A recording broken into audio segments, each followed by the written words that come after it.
What is up, you guys? What's popping? My name's Mariette, if you didn't already know that. This is me and Andreas's collab channel, and we're so excited that you're back to watch this video. If this is the first time you join us, thanks for joining us. If you see little flashes of light, that's because it's thunderstorming outside. Shout out Florida. Anyway. Can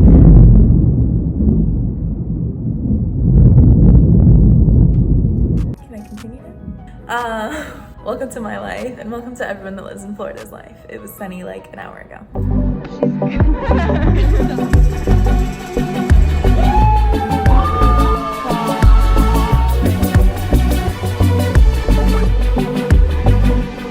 So I'm gonna be talking about my study abroad experience. Andrea's video that she posted was about her study abroad experience. We did both study abroad.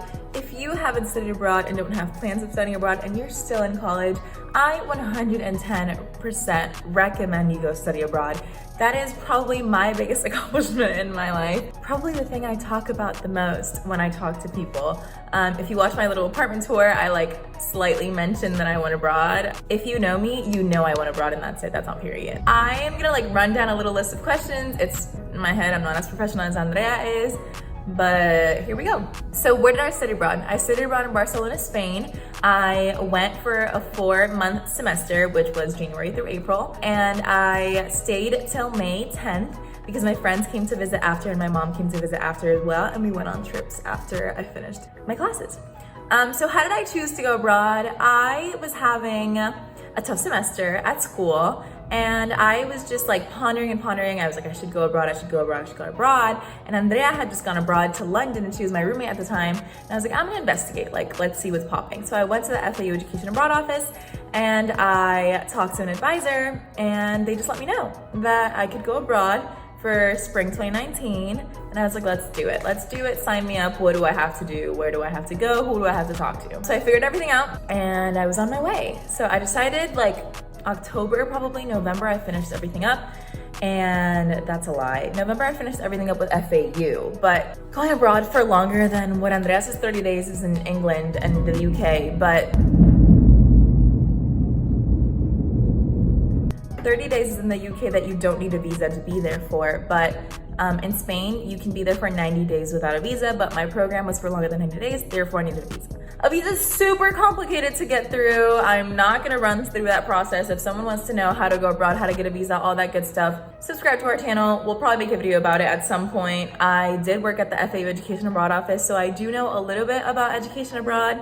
I worked there for a full year, so I know tips and tricks to going abroad, scholarships, all that stuff. Andrea did talk about a lot about funding, scholarships, stuff like that. If you want to know more about that, you should go check out her video. But if you want to know more about financial help, what scholarships to go through, how to contact your school, how to get in touch, how to go abroad, just overall with your school, you can like this video, comment down below, and let us know that you want us to make a video about that. So I went to Barcelona. I was there for a total of 5 months, and I absolutely loved it.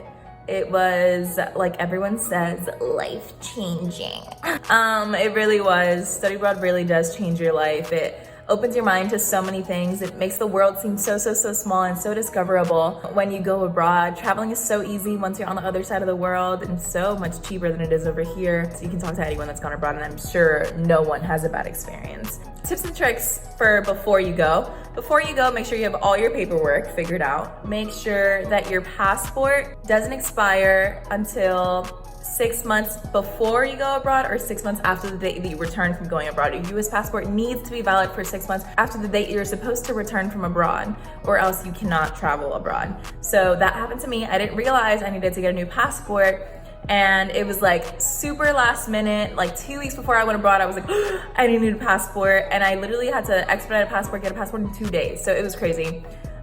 Do not recommend, after having spent so much time in the Spanish consulate, getting my visa and all that stuff, having to go through all that to get a US passport in 2 days, especially at the end of the year, December, where everyone's scrunching to get a new passport. It's Christmas, everyone's traveling for New Year's. A disaster. Once you're there, abroad is expensive, especially if you want to travel. If you're there for a month, like Andrea said, you're probably going to stay within your country. You're probably going to take some little short trips, and you're not going to spend much money. But if you go for 5 months, trust me, you're gonna wanna spend money. First, you're gonna get there and you're gonna be like, oh, like I'm not gonna travel so much, unless you already know someone that went abroad and they already told you this, or you're watching this video. It really is expensive to do all that you wanna do.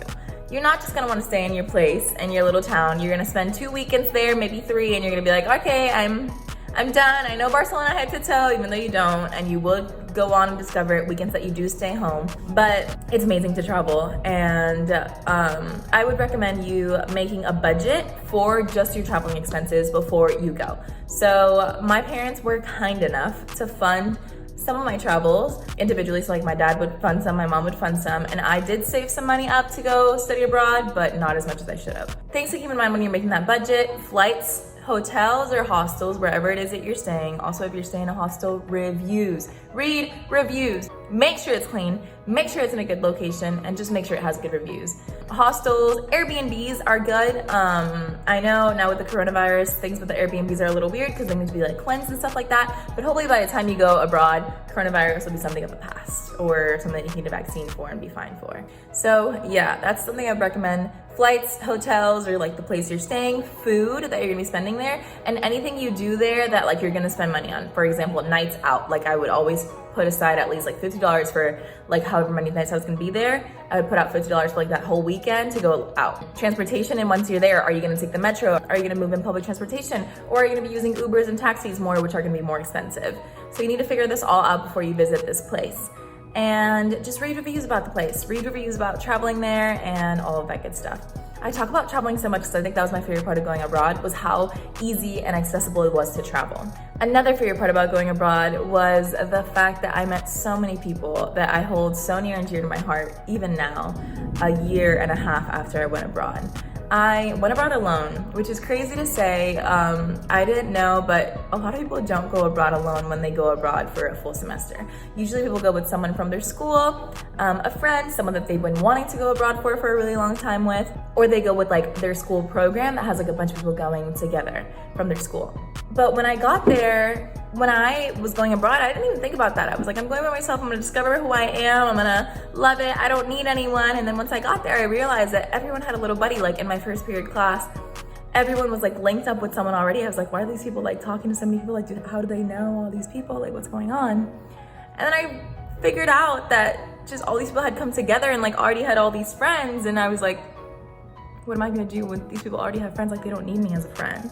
So slowly but surely, I started making my friends. I met this girl who was there also by herself. Emma, if you're watching this, I love you. And I'm just like, it was kind of difficult the first like week and a half, 2 weeks. I was like, I'm gonna hate it here. Why did I come by myself? Blah, blah, blah. And I was super homesick. And then once I started like finding my little niche, I don't know, I just loved it. It's a niche, my niche. Another thing when you go abroad, find something that's not school at the place that you live in that you wanna like be a part of. Whether it be a club, if you are a Christian or you're religious, find a group of people that you get along with, that you know you're gonna get along with, that you have something in common with. In Barcelona, there's these, on Fridays at the Intercultural Center, they do these dances where you can go and meet a bunch of people that are also there, just like from all over the world, and you meet a bunch of different people from different places who are interested in the same things you are, traveling and exploring and adventuring and discovering who they are and all that good stuff. So my experience, I am Christian and I love to go to church on Sundays. And the first 2 weeks that I was there, I couldn't find exactly what I wanted. And then I was looking up one day and I found Hillsong Barcelona. If you're Christian and you know, Hillsong is a really big deal. And so I went to the church, I just showed up, and slowly but surely I became a youth leader at the church. I made a bunch of friends, and the reason I didn't want to leave Barcelona was because of this church and the people in it. I grew so much in my faith, I made so many friends, and I discovered so much about myself and everything that I needed to improve on while I was there. I think the biggest lesson I took from abroad, and I would probably give to you, if you are an anxious person, if you're a control freak, if you aren't very trusting, first of all, trust yourself, because it's you, yourself, and I. Even if you go with friends, you're on the other side of the world and friends are just friends. They could leave you, they could turn their backs on you, they could walk away. So trust yourself and make sure that you are in touch with yourself, how you feel and all of that stuff once you're there, and the whole time that you're there. The other thing I learned was just some things are out of your control. And the things that are out of your control, you should not be stressing about. You shouldn't be overthinking about. You can be praying over them, sending good wishes and good vibes towards them, but there's nothing you can do. When I went abroad, I had my grandma at home really sick. I had my mom at home really sick. I had my dad super sick, and I have a special needs brother who I felt like my house was gonna fall apart because I left. And that's so dramatic of me to say, but when you spend so much time helping your family and being there for your family, and your whole life revolves around just your family, and you go abroad and it's just by yourself, you feel so selfish just not being able to help the people back at home. And through the church and through the people there, I started to learn that things just weren't under my control, and I just had to let them go. And it made me a much better person. It made me grow so much more and just learn how to do life by myself. So yeah, abroad is crazy. I would say, just like Andrea said, little tips and tricks while you're there.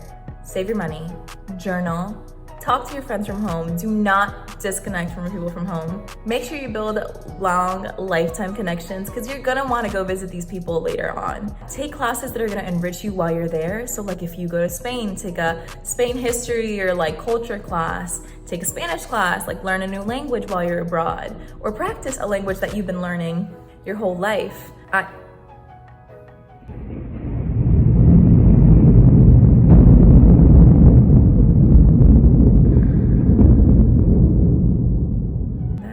Thunderstorms. So, wrapping up this video, journal, learn to love, learn to trust, love yourself, go out, party, do what you gotta do. I know a lot of us go abroad thinking we won't go crazy, we won't go stupid, go crazy, go stupid, yeah. But do it. Let loose, do what you gotta do, meet new people, travel for people, do things that your mom would be like, what are you doing? Do them, obviously in a safe manner, but do them. Comment down below things you want to see from me and Andrea for the future. Comment if you want to know more about study abroad and what our experiences were like and our little story times. And give this video a thumbs up. And don't forget to subscribe. We love you guys.